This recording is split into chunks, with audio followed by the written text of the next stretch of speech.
ओम नमस्कार साथियों, मैं हूं मनीष तंवर और हम पढ़ रहे हैं महर्षि दयानंद सरस्वती जी की जीवनी।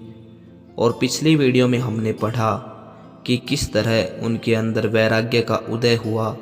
उनकी बहन और उनके चाचा के स्वर्गवास के बाद किस तरह उनके इस जगत में विरक्ति हो गई और उन्हें यह संसार आसार लगने लगा।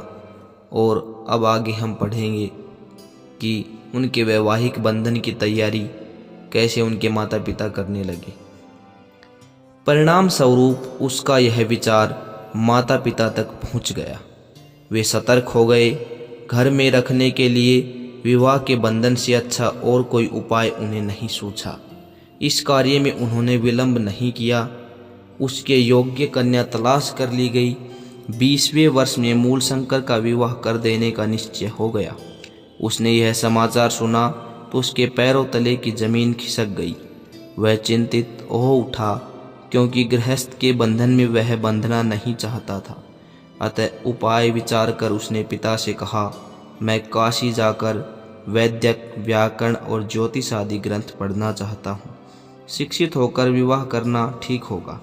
उसके इस विचार से परिवार का कोई भी सदस्य सहमत नहीं हुआ। उन्होंने कहा कि पढ़ने के लिए हम तुम्हें कहीं नहीं भेजेंगे और ज़्यादा पढ़ लिख कर तुम्हें क्या करना है, घर में तुम्हारे लिए बहुत काम है।